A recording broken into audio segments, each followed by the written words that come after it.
मध्य प्रदेश में इस समय यात्राओं का दौर जारी है। कभी धीरेन्द्र शास्त्री यात्रा करते हैं तो उनके विरोध में दामोदर यादव ही यात्रा शुरू कर देते हैं। इस वक्त हमारे साथ खुद ही दामोदर यादव हैं, उनसे जानने की कोशिश करते हैं।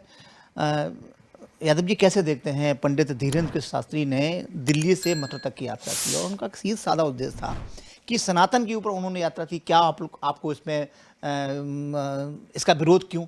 दूसरी तरफ उनने कहा है कि हम राष्ट्र हिंदू राष्ट्र बनाना चाहते हैं, तो विरोध क्यों? अरविंद जी, आप जानते हैं कि भारत का संविधान, आप बहुत पढ़े लिखे और जागरूक पत्रकार हैं और हम सब की ड्यूटी है कि हम अपने संविधान की रक्षा करें, उसका सम्मान करें। भारत का संविधान ये कहता है कि हमारा देश पंथ निरपेक्ष है, धर्म निरपेक्ष है।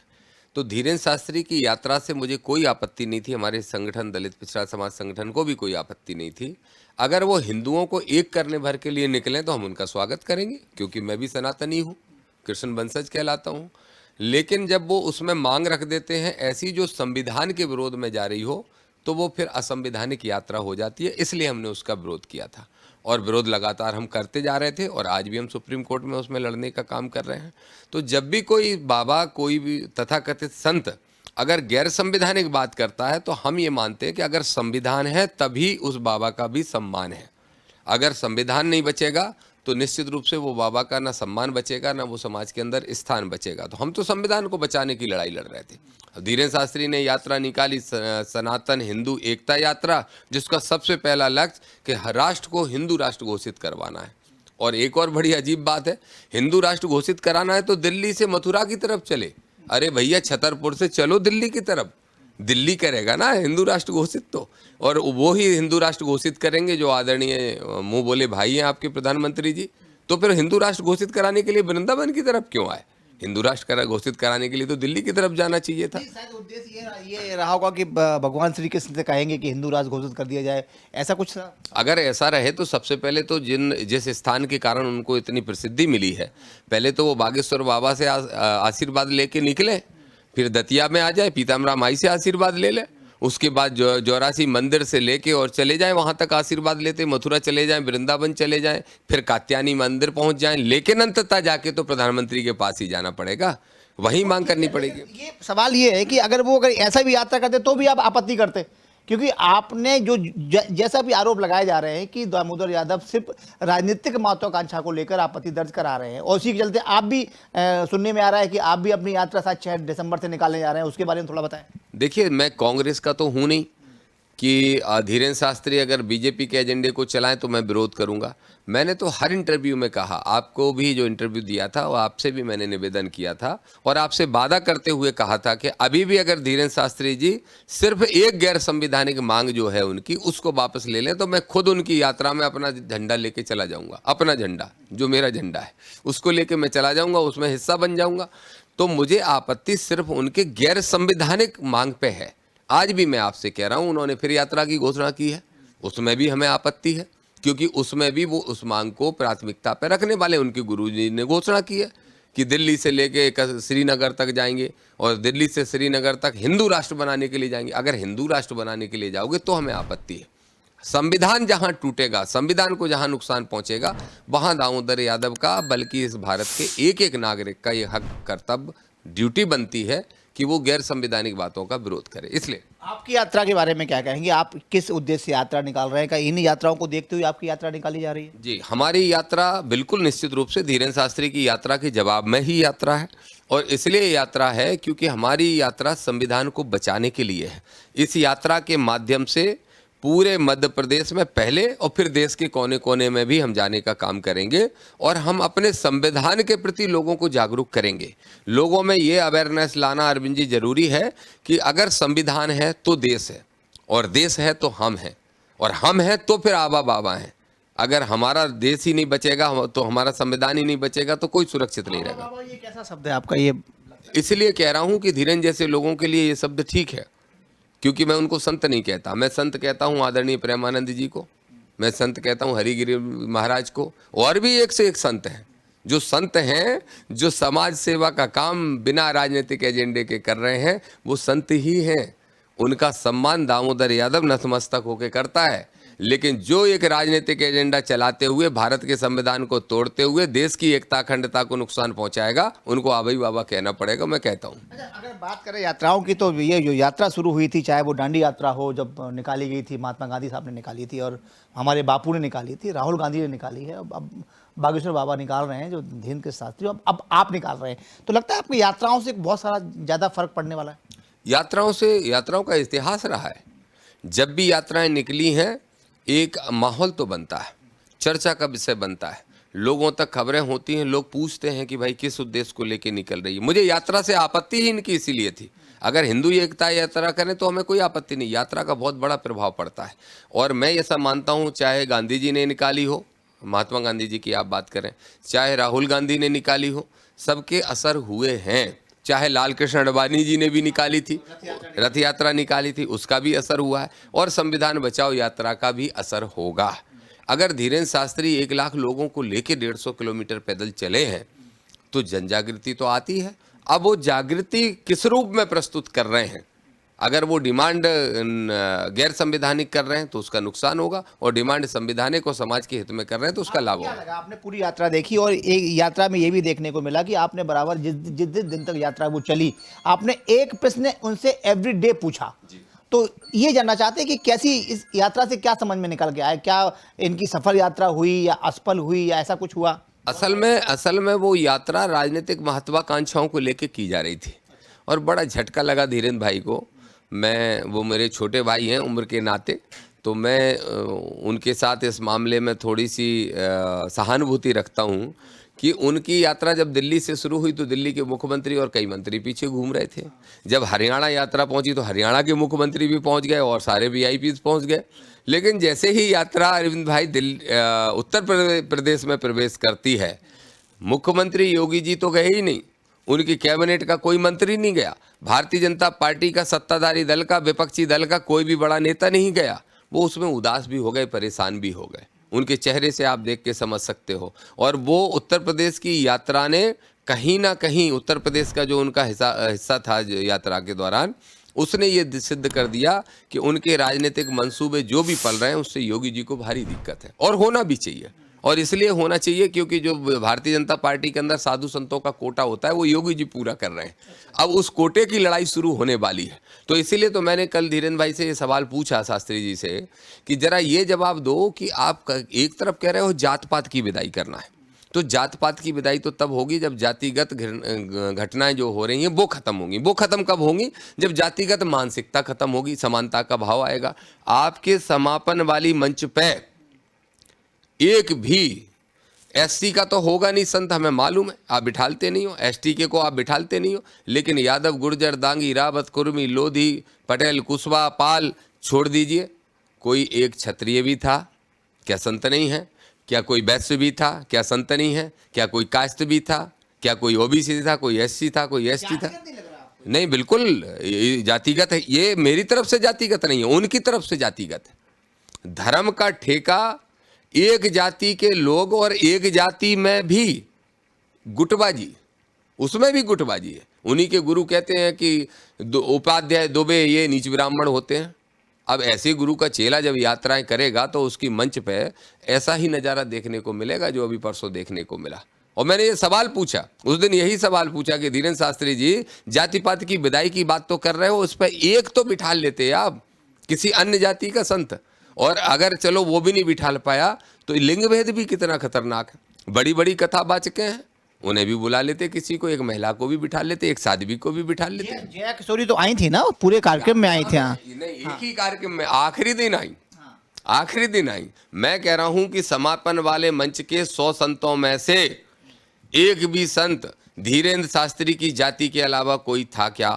मैं तो फिर कह रहा हूं कि जब ब्राह्मण पे संकट आता है, क्षत्रिय सबसे पहले खड़ा होता है उसकी रक्षा करने के लिए। और ऐसा नहीं है कि क्षत्रिय समाज में अच्छे संत नहीं, देख लीजिए आप, ढेर संत है, किसी को बिठाला मंच पे, किसी को बुलाया मंच पे। तो आपको सबसे पहले सामाजिक एकता का संदेश देना पड़ेगा। अगर आप जातियों को एक कर लोगे तब आपका धर्म एक होगा भाई, और जातियों में बटा रहेगा तो जातिगत घटनाएं जो हो रही हैं उससे भी बढ़ता है, और आप ये जो जाति धर्म का ठेका लेके एक जाति के लोग आगे बढ़ते हैं उससे भी बढ़ता है। क्या आपके जो आप जितने आपने सवाल पूछे पंडित धीरेन्द्र शास्त्री से, तो क्या आपके सवालों के कोई जवाब मिले? निश्चित रूप से उनका लगातार 4 दिन तक जवाब आए, और चारों दिन तक जवाब ये था, वो इस तरीके से कहते थे जब रेस्ट करते थे कि आज श्रीमान फलाने ने नाम लिए बगैर, आज महापुरुष ने ये बोला, आज महापुरुष ने वो बोला, और कह रहे अभी भी यात्रा रुकवाएंगे, तो हम अभी भी कह रहे रुकवाई के देख ले ठटरी के। बस ये जवाब आया। अभी एक संत का जवाब हो सकता है क्या? तो अपनी आपको जनरल तौर पे जब आप किसी को बराबर घेरेंगे और इतनी ताकत से घेरेंगे कि मीडिया की सुर्खियां बन जाएं, और जब मीडिया की सुर्खियां बनते हैं तो निश्चित तौर पे उन्हें जवाब तो देना ही चाहिए, लेकिन वो उनके जवाब से क्या संतुष्ट हैं जो जो जो उन्होंने जवाब दिए हैं? बिल्कुल संतुष्ट नहीं हूँ, उनको जवाब ये देना चाहिए था। देखिए, उन्होंने अपना बचाव किया मेरे सवालों से, हर समय बचाव करते नजर आए। आप देख सकते हैं कि जिस समय 3-4 दिन पहले से सभी मीडिया के साथियों ने हमारे मुद्दों को उठाना शुरू किया जो मैं बोल रहा था, तो फिर उन्होंने 300 मुसलमान मैनेज करके यात्रा में बुलाए टोपी वाले, उनसे जय श्री राम भी बुलवाया। मैं ये कहता हूँ कि जो जिस धर्म को मानता है, जिस धर्म के प्रति आस्था रखता है, उस धर्म का सम्मान करना ही एक हिंदू धर्म के व्यक्ति का सबसे बड़ा कर्तव्य बनता है। हर जाति, हर वर्ग, हर धर्म का सम्मान करते हुए, मानवता की सोच रखते हुए आगे बढ़ाने की जो सोच है, वो है हिंदू धर्म। अब उन्होंने सबसे पहले ये दिखाया कि नहीं, हमारी यात्रा मुसलमानों के विरोध में नहीं है, पहले ये दिखाने का काम किया। कैसे बनेगा फिर अगर ऐसे करेंगे? अब पता नहीं वो हिंदू राष्ट्र बनाना भी चाहते हैं कि नहीं। अच्छा, कल पहले कहते थे कि हिंदू राष्ट्र बनाने, घोषित कराने की मांग को लेकर निकले हैं, उसके बाद 2 दिन बाद कहने लगे कि हमें हिंदू राष्ट्र कागजों में नहीं चाहिए, हमें दिल में चाहिए। खुद ही कंफ्यूज आदमी है। मैं इसीलिए तो कहता हूँ 28 साल के नौजवान का कोई दुरुपयोग कर रहा है, उनका सदुपयोग होगा अगर वो हमारे साथ बैठे हैं और मैं संविधान की किताब उनको पढ़ा दूंगा तो उनका सदुपयोग होने लगेगा। वो एक्चुअली में क्या बात, जैसे पर्चियां निकालते अगर आपके साथ आते तो आप भी पर्चियां निकालना शुरू कर देंगे, क्योंकि विज्ञान को, पर्चियां निकालने वाले लोग विज्ञान को नहीं मानते। अगर हम बात करें विज्ञान के भरोसे हम लोग यहाँ तक इतने ताकतवर हुए हैं, अगर हम जब बात कर ले जब हम आज़ाद हुए थे और तब से लेके आज तक, धीरेन्द्र शास्त्री खुद ही विज्ञान को मान रहे हैं, पर्ची निकाल के, या खुद अपने आप में ठीक नहीं कर पा रहा, दूसरों को ठीक करते हैं। इसके बारे में क्या विचार है? नहीं, अगर वो विज्ञान को नहीं मानते, जो थर्मामीटर से बुखार चेक कर रहे थे, जरूरत क्या थी? ऐसे ही बता देते कि मुझे 104 डिग्री ज्वर हुआ है, बुखार भी ना बोलते, ये बोल देते। और दूसरा बीपी चेक करने के लिए भी मशीन, मुंह में थर्मामीटर, वो भी किसी बाबा ने नहीं बनाया। फिर मैं बाबा बोलूंगा। जो राइट हैंड पे उन्होंने बीपी की मशीन लगा रखी थी, वो भी किसी बाबा ने नहीं बनाया, भारत के वैज्ञानिकों ने बनाया, भारत के देश के सही, दुनिया के सही, लेकिन साइंटिस्टों ने बनाया। तो दूसरों का इलाज अंधविश्वास से और खुद का इलाज विज्ञान से, इसी से सिद्ध हो जाता है कि वो आडंबर पाखंड की दुकान के अलावा कुछ नहीं है। और उनको अभी भी मैं कहूँगा, अच्छे नौजवान हैं, अच्छे दिखते हैं, अच्छे बोल भी लेते हैं, लेकिन किताबें गलत पढ़ ली, उद्देश्य गलत लेके निकल पड़े हैं। जरा ढंग की किताब पढ़ लें, मानवता को समझ लें और इस हिंदू धर्म को असलियत में समझ लें। वो सत्य ही ज्ञान है। धीरेन्द्र शास्त्री का जो ज्ञान है वो सत्य ही ज्ञान है। जरा अंदर घुस के देखें तो समझ जाएंगे। पर्ची निकालने की कला क्या है? पर्ची निकालने का सिर्फ माइंड रीडिंग है। ये सिर्फ माइंड रीडिंग है और बकाया उनकी टीम का मैनेजमेंट है। जब वहाँ लोग जाते हैं तो उनका नोट किया जाता है, जिनकी पर्ची निकाली जाती, सबकी अर्जियाँ लगवाई जाती हैं और अर्जी में सारी चीज़ें नोट की जाती हैं, काफ़ी हद तक चीज़ें नोट की जाती हैं। फिर उनमें से किसकी अर्जी लगाना है जो उनकी टीम बता देती है, उसको बुला लिया जाता है। आपने लाल शर्ट पहन रखी, आप फलाने खम्भे के नीचे बैठे हो, फलाने टेंट में बैठे हो, वो वैसे ही बुला लेते हैं। और जब व्यक्ति सामने आता है, आपने देखा होगा बहुत सारे माइंड रीडर हैं अपने भारत के अंदर, जो आपको अभी आपसे बात करते करते बता देंगे कि आप अगला सवाल ये पूछने वाले हो, आपके चेहरे को पढ़ के। तो जब मंच पे आके आदमी बैठा, उसके दिमाग में क्या चल रहा है उसको याद करके 4 चीज़ें लिख दी और उनसे कह दिया। मैं फिर चुनौती से, विज्ञान है, ये भी तो विज्ञान है, कला है, विज्ञान है, जादू है, टोना है, धर्म, क्या है ये मैं तो इसको मानता हूँ कि ये भी एक कला है और इसकी पढ़ाई होती है। और इसको अगर कोई अच्छे से अध्ययन कर ले, पढ़ ले, तो हम और आप भी माइंड रीडर बन सकते हैं। लेकिन बहुत सारे माइंड रीडर हैं, इनसे बेहतर माइंड रीडर हैं, लेकिन वो बस इसमें आडंबर की दुकान से सजाते नहीं हैं उसको, और ना ही अपना मैनेजमेंट के थ्रू उसको एक संत के रूप में घोषित करते हैं। बहुत सहजता से चैनलों पे आके दिखा के चले जाते हैं। आपने देखा होगा बहुत ढेरों माइंड रीडर है, ये बस वो है। अच्छा, इंपॉर्टेंट बात ये नहीं है कि कोई संत पे या किसी आश्रम पे जाके अपनी समस्या पूछ के आ जाए। इंपॉर्टेंट ये है कि वो वहाँ जाके ठीक हो रहा है या नहीं हो रहा है।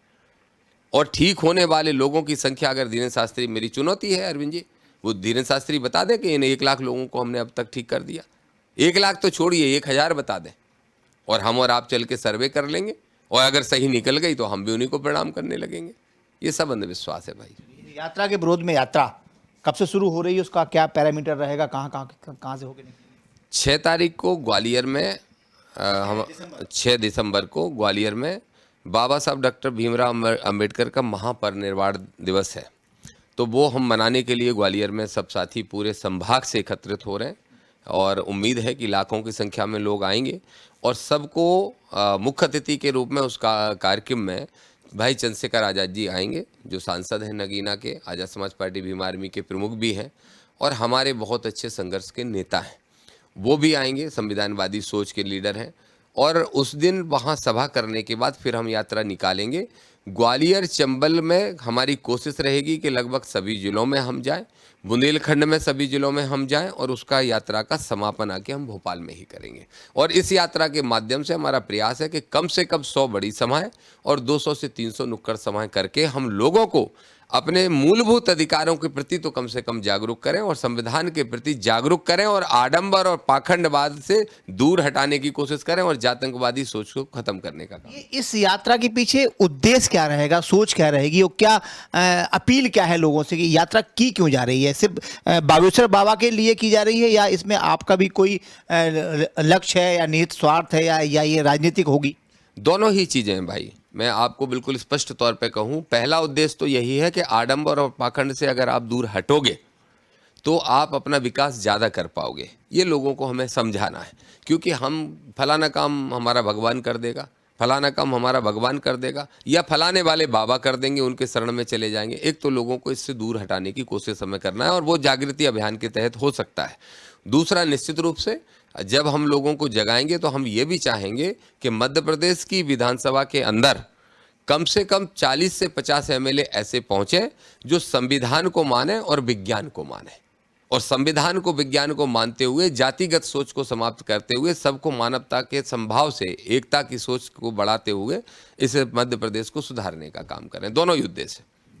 हमारे साथ थे दामोदर यादव। 6 दिसंबर से अपनी यात्रा शुरू कर रहे हैं। वो यात्रा संविधान बचाओ यात्रा है। इससे पहले धीरेन्द्र शास्त्री ने यात्रा शुरू की थी, उन्होंने पुरजोर उसका विरोध किया उस यात्रा का, और कहा कि ये बिल्कुल बाबा और टाबा, पता नहीं कौन कौन से शब्दों का इस्तेमाल किया। हालांकि उनकी किसी भी सवाल का जवाब धीरेन्द्र शास्त्री ने नहीं दिया, लेकिन फिर उसी के संविधान को बचाने के लिए वो एक बार फिर यात्रा शुरू कर रहे हैं, और सुर्खियों में रहने वाले हैं। निश्चित तौर पे कहीं अगर उनकी यात्रा सफल होती है तो कहीं ना कहीं संविधान, जो हमारे बहुत सारे ऐसे लोग हैं, बाबा हैं या कोई भी लोग हैं, संविधान को लेकर गलतफहमी पैदा करते हैं, तो कहीं ना कहीं यात्रा से फर्क तो पड़ने वाला है। हमारी स्वदेश न्यूज की तरफ से दामोदर यादव को बहुत बहुत शुभकामनाएं। कैमरा पर्सन पुनीत के साथ अरविंद चौहान, भोपाल। देखते रहिए स्वदेश न्यूज। अगर आप इस वीडियो को सोशल मीडिया हैंडल फेसबुक या इंस्टाग्राम पर देख रहे हैं तो हमें फॉलो करें, अगर यूट्यूब पर देख रहे हैं तो सब्सक्राइब करें और बेल आइकन दबाना ना भूलें।